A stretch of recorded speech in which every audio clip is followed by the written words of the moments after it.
మామని వెనక నుంచి పొడిచింది ఎవరు? ఎవడు పొడిచాడు? ఎవరు పొడిచాడు? ఎన్టీఆర్ కొడుకులు పొడిచారా? ఎన్టీఆర్ అల్లుడు పొడిచాడా? చంద్రబాబు నాయుడు గారి వెన్నుపోటు. ఆ వెన్నుపోటుకి care of address Naravari family. రహితంగా ఉండే మాటలు.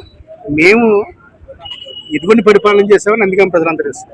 మేము ఓడిపోవటం మా వల్ల ఓడిపోయి మేము అనుకోవట్లేదు. ఈ నందిగామ ప్రజలు ఎవరు అడిగినా సరే గుడి మీద చేసుకుని వారి పరిపాలన ఎలా ఉంది, ఇప్పుడు పరిపాలన ఎలా ఉందంటే స్పష్టంగా చెప్తారు. వాళ్ళకి దమ్ముంటే ఏంటి, అందులో దమ్ముంటే జన్జీ దమ్ములా వాళ్ళు కూడా జీలో దమ్ముంటే నిరూపించండి. నేను ఏ కబ్జా చేశాను, ఏ అవినీతి చేశాను, అవినీతి చేస్తుంది ఎవరు ఏంటని నిరూపించండి.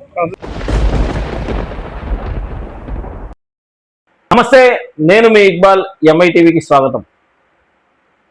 రాష్ట్ర వ్యాప్తంగా వైఎస్ఆర్ కాంగ్రెస్ పార్టీ ఇచ్చిన పిలుపు మేరకు వైఎస్ఆర్ కాంగ్రెస్ పార్టీ యువజన విభాగం జెన్జీ ఆధ్వర్యంలో 2025 డిఎస్సి నియామకాల్లో అవకతవకలు జరిగాయి, విద్యార్థులకు అన్యాయం జరిగిందని నిరసన ర్యాలీలు ప్రారంభించారు.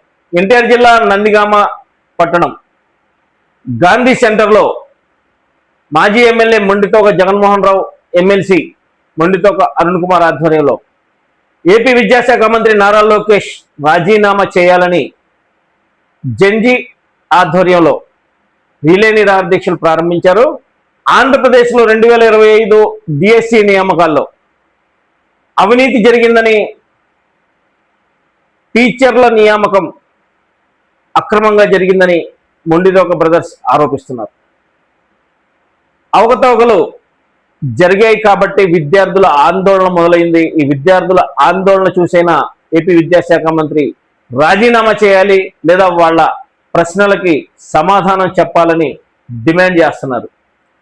గతంలో రాష్ట్ర మాజీ ముఖ్యమంత్రి వైఎస్ జగన్మోహన్ రెడ్డి కూడా ప్రెస్ మీట్లో సాక్ష్యాధారాలతో సహా ఈ కూటమి ప్రభుత్వం డిఎస్సిలో అక్రమాలు జరిగాయి, మరీ ముఖ్యంగా స్పోర్ట్స్ కోటాలో వాళ్ళ ఇష్టానురాజ్యంగా సీట్లు అమ్ముకున్నారు, విద్యార్థులకు అన్యాయం జరిగిందని చెప్పేసి అన్యాయం జరిగిన విద్యార్థులతో ముఖాముఖి నిర్వహించారు.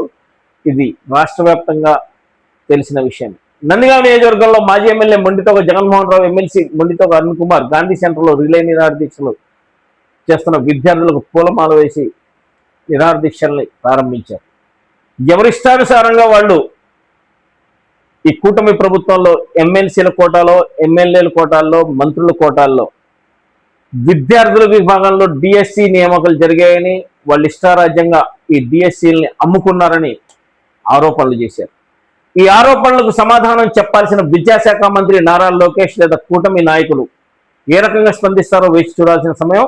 అలానే నందిగామ నియోజకవర్గంలో 2019 నుండి 2024 వరకు మొండితోక బ్రదర్స్ ఆధ్వర్యంలో అభివృద్ధి కార్యక్రమాలు మేము ఇలా చేశాం, ఇది చెప్పుకోవడానికి చేసినవన్నీ కళ్ళకు కనబడే విధంగా నందిగామ గాంధీ సెంటర్లో గాంధీ విగ్రహాన్ని, రోడ్లని, 100 పడకల ఆసుపత్రులని, కేంద్ర విద్యాలయాన్ని మేమే తీసుకొచ్చాం. మా ఆధ్వర్యంలోనే జగన్మోహన్ రెడ్డి గారి నాయకత్వంలో, నందిగామ నియోజకవర్గంలోని మాజీ ఎమ్మెల్యే జగన్మోహన్ రావు నాయకత్వంలో మేము ఈ నందిగామ ప్రజలకు ఇది చేశామని గర్వంగా చెప్పుకుంటున్నామని మొండితోక అరుణ్ కుమార్ అంటున్నారు. గతంలో జరిగిన నినాదాలతో 2024లో రాష్ట్ర వ్యాప్తంగా ఉన్న గాలిలో వీళ్ళు గెలిచారు తప్ప, మా ఓటమికి ఈ గాలి కారణం తప్ప, వీళ్ళ అభివృద్ధి, వీళ్ళ నినాదానం ఏమాత్రం కూడా కరెక్ట్ కాదని మొండితోక అరుణ్ కుమార్ తెలియజేశారు. అదేవిధంగా గతంలో మొండితోక బ్రదర్స్ పై చేసిన ఆరోపణలు ఏవైతే ఉన్నాయో వాటిని తెలుగుదేశం పార్టీ నిబద్ధతగా నిజమైన నాయకులుగా చెప్పుకోదలుచుకుంటే, నిరూపించుకోదలుచుకుంటే ముందుకు రావాలని సవాల్ విసిరారు. ఈ రకమైనటువంటి నినాదం నందిగామ నియోజకవర్గంలో మొండితోక బ్రదర్స్ అభివృద్ధి పదంలో 5 సంవత్సరాలు ఈ నందిగామ ప్రజలను గుండెల్లో పెట్టుకొని చూశారని, ఈ 2 సంవత్సరాల నుండి మొండితోక బ్రదర్స్ అపజయం వాళ్ళ అపజయంగా భావించి బాధపడుతున్నారని నందిగామ నియోజకవర్గంలో ఈ 900 రోజుల్లో 2 సంవత్సరాల కాలంలో కూటమి ప్రభుత్వంలో షాడో ఎమ్మెల్యే ఉన్నాడు తప్ప ఏ రకంగా కూడా వీళ్ళు చేసుకునేది లేదు, చేసింది లేదని మొండితోక అరుణ్ కుమార్ గారు తెలియజేస్తున్నారు. ఈ మొండితోక అరుణ్ కుమార్ చెప్పిన విధానంలో షాడో ఎమ్మెల్యే ఎవరు, షాడో అనే నినాదాన్ని ఏ రకంగా నందిగాం ప్రజలు చూస్తున్నారు? వీళ్ళందరికీ తెలుసు, వాళ్ళ ప్రభుత్వంలో వాళ్ళ పార్టీలో ఉన్న నాయకులే ఆత్మహత్యా ప్రాబల్యాలకి పాడుపడుతున్నారు. వాళ్ళ పార్టీలో ఉన్న నాయకులే మాకు సరైనటువంటి గుర్తింపు రావట్లేదు అని బాధపడుతున్నారు. మరీ సోషల్ మీడియాలో వీడియోలు చేసి అక్కా మమ్మల్ని కాపాడు, నా పిల్లల్ని చూసుకోవాల్సిన బాధ్యత నీదే అని ఆత్మహత్య చేసుకుంటున్నారు. ప్రేమ వివాహాలు చేసుకున్న వాళ్ళ తల్లుల్ని కూడా వీళ్ళ ప్రాబల్యంతో చావు దగ్గరవుతున్నారు, చచ్చిపోతున్నారని నందిగామ నియోజకవర్గంలో ఈ రకమైనటువంటి నినాదాలు వాళ్ళ పార్టీలోనే జరుగుతున్నాయి తప్ప ఎదురుగా మా మీద దాడి చేస్తున్నారని మొండితోక అరుణ్ కుమార్ తెలియజేస్తున్నారు. ఈ రకమైనటువంటి నినాదం ఎంఐటీవీతో ప్రత్యక్షంగా మాట్లాడారు, చూస్తా ఉన్నాడు. దేశవ్యాప్తంగా జరిగిన జన్జీ ప్రభావం కనబడుతుంది. ఇది వైఎస్ఆర్ కాంగ్రెస్ పార్టీ ఆధ్వర్యంలో వైఎస్ఆర్ కాంగ్రెస్ పార్టీ అధ్యక్షుడు జగన్మోహన్ రెడ్డి, మాజీ ముఖ్యమంత్రి ఆంధ్రప్రదేశ్ మాజీ ముఖ్యమంత్రి జగన్మోహన్ రెడ్డి పిలుపునిచ్చినటువంటి రిలే నిరాధ్యక్షలో భాగంగా మనతో ఎమ్మెల్సీ అరుణ్ కుమార్ గారు ఉన్నారు. ఆయన అడిగి అసలు ఈ విషయం. Sir morning sir. ప్రస్తుతం జన్జీ ప్రభావం దేశవ్యాప్తంగా కనబడుతుంది, అలానే మన ఆంధ్రప్రదేశ్ లో కూడా కనబడుతుంది. డిఎస్సి అక్రమాల పైన వైఎస్ఆర్ సిపి చేస్తున్నటువంటి పోరాటాల్లో ఇది ఎంతవరకు నిజం అని చెప్పేసి విద్యాశాఖ మంత్రి సవాల్ విసిరారు. దానికి మీరేమంటారు? ఈరోజు డిఎస్సిలో పేపర్ లీకేజ్ దగ్గర నుంచి సెలక్షన్ ఆఫ్ క్యాండిడేట్స్ దగ్గర నుంచి మేము ఏవైతే పాయింట్స్ లేవదీసామో ఆ పాయింట్స్ అన్నిటికీ కూడా సమాధానం చెప్పాల్సిన బాధ్యత విద్యాశాఖ మంత్రి శ్రీ నారా లోకేష్ గారికి. మేము ఒకటే చెప్తున్నాం, నిజంగా కూడా మేము నిజాయితీగా డిఎస్సి పరీక్షలు నిర్వహించి అభ్యర్థులు ఎంపిక చేస్తే స్పోర్ట్స్ కోటాలో 467 మందిని గోల్డ్ మెడలిస్ట్ వచ్చిన వాళ్ళని, నేషనల్ గోల్డ్ మెడల్ ఛాంపియన్ అయిన వాళ్ళు కూడా పక్కన పెట్టి మీ సిఫార్సు తోటి ఈ 460 మందికి ఉద్యోగాలు ఎట్లా వచ్చింది? First thing. సెకండ్ థింగ్, నిజంగా కూడా మీరు నిజాయితీగా ఆలోచించినా వ్యవహరించినా మేము ఎందుకు ఏదైతే మేము కోరుతున్నామో సిబిఐ విచారణ మీరు ఎందుకు ఒప్పుకోవట్లేదు? మూడోది, మీరు ఎలక్షన్ హామీలో నిరుద్యోగులకు ఏమని ఇచ్చారు? నిరుద్యోగ వృత్తి ఇస్తానని చెప్పారు, 20 లక్షల ఉద్యోగాలు ఇస్తానని చెప్పారు. ఆ 20 లక్షల ఉద్యోగాలు ఎక్కడ ఇచ్చారని మేము అడుగుతున్నాం.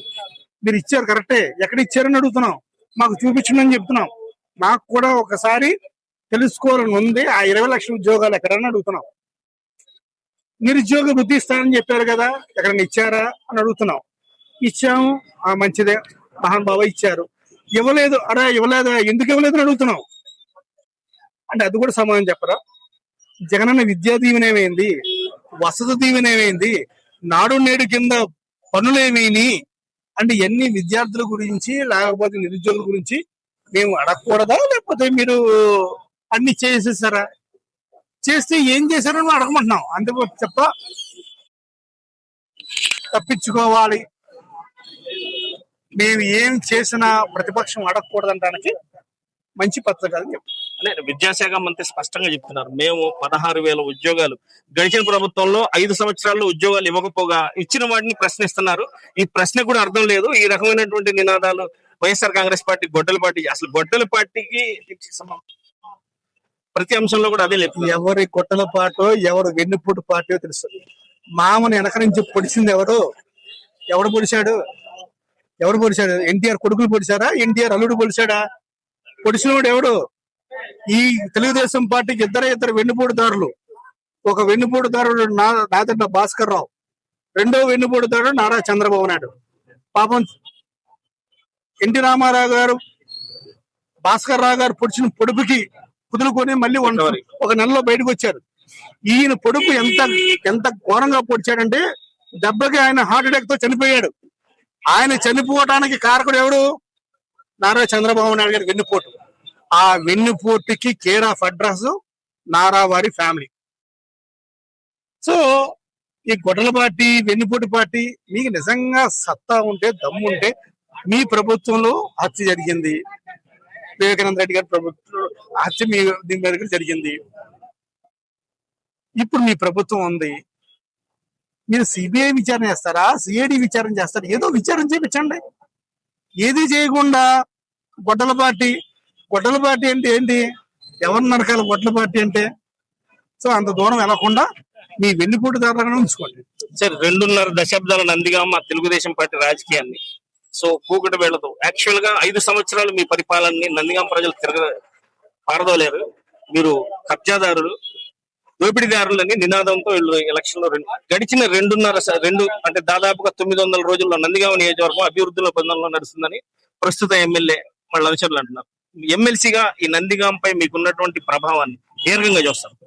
నేను కబ్జాదారుడు, దోపిడీదారుడు మీరు అంటున్నారా, తెలుగుదేశం వాళ్ళు అంటున్నారా? టీడీపీ వాళ్ళు అనే ఆ నినాదాలతోనే కదా వచ్చింది. తెలుగుదేశం వాళ్ళు నేను కబ్జాదారుడు, దోపిడీదారుడు ఉన్నాడు.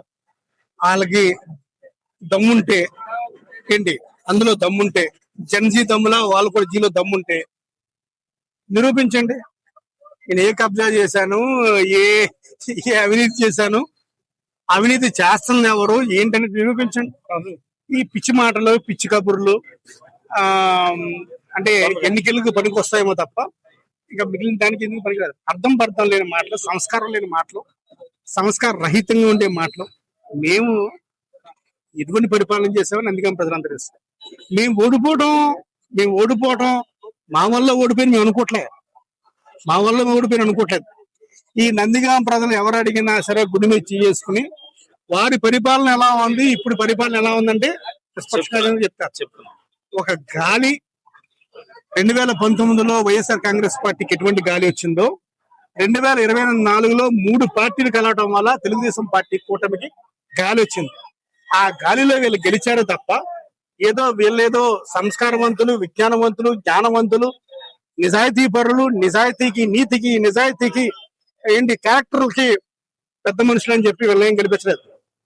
వాళ్ళు చెప్తూ ఉంటున్నారు కదా, బయట అందరు చెప్తున్నారుగా, దేవినేని వెంకటరమణకు కూడా అంత మెజార్టీ రాలేదు, దేవినేని వెంకటరమణ చనిపోయిన తర్వాత దేవినేని ఉమాకు కూడా అంత మెజార్టీ రాలేదు, నాకు అంత మెజార్టీ వచ్చింది అంటే నేను వెంకటరమణ, ఉమన, వసంత నాగేశ్వర, వసంత కృష్ణప్రసాద్, లేకపోతే ముఖపాటి అందరికన్నా నేనే పెద్ద నాయకురాలు అని చెప్తున్నారు కదా. గాలి ఏది ఉంటే 3 పార్టీలు కలిస్తే ఆ గాలితో గెలిచారు తప్ప ఏదో మీరు గొప్ప నాయకులు అనేది కానీ నందిగామ భావించట్లేదు. నేను చెప్తున్నాను కదా, మీరు ఈ 2 సంవత్సరాల్లో నందిగామలో నా వల్ల ఈ పని అయిందని చెప్పడానికి మర్చిపో ఒక పని చెప్పండి. ఒక పని నేను చెప్తా. ఈ గాంధీ విగ్రహం నేను పెట్టానని చెప్తా, ఈ 100 పడల ఆసుపత్రిని నేను తీసుకొచ్చానని చెప్తా, ఈ రోడ్లు నేను వేసానని చెప్తా, కేంద్ర విద్యాలయం నేను తీసుకొచ్చానని చెప్తా. అలా నీ పేరు మీద ఏముంది? సో ఎన్ని అర్థం లేని మాటలు, అర్థం లేని వ్యవహారాలు. సో వీళ్ళ గురించి ఎంత తక్కువ మాట్లాడుకుంటారు. డమ్మీల గురించి, షాడోల గురించి మేము మాట్లాడాల్సిన అవసరం లేదు. ఈ నందిగామ ప్రజలు అందరికీ తెలిసి ఎవరు డమ్మీ, ఎవరు షాడో అని. మేము మగాలుగా పనిచేస్తాం, ఆత్మగౌరవంతో పనిచేస్తాం. ఇప్పుడు చూడు, మరి ఏది ఆత్మగౌరవం? అసలు మా ఆత్మగౌరవం తర్వాత తెలుగుదేశం పార్టీ నాయకులకే దిక్కులేదు. రోజుకో గొడవ, రోజుకొక వ్యవహారం. ఒకడేమో పెట్రోల్ వేసుకుని చచ్చిపోతానంటాడు, ఒకడేమో పార్టీ అధ్యక్షుడు ఇంకో పార్టీని అదే పార్టీని కొడతా అంటాడు, ఒకళ్ళేమో చచ్చిపోతూ అక్క నువ్వే కాపారా అంటే వాళ్ళు చచ్చిపోతే వాళ్ళకి న్యాయం చేయరు. ఇద్దరేమో గ్రావెల్లో ఇద్దరు చచ్చిపోతే ఉండదు. రోజు కలెక్షన్, ఎంత కలెక్షన్ అంటే ఆ కలెక్షన్ తీసుకున్న తర్వాత ఎవరు సమర్థులు కాదో తెలుసు.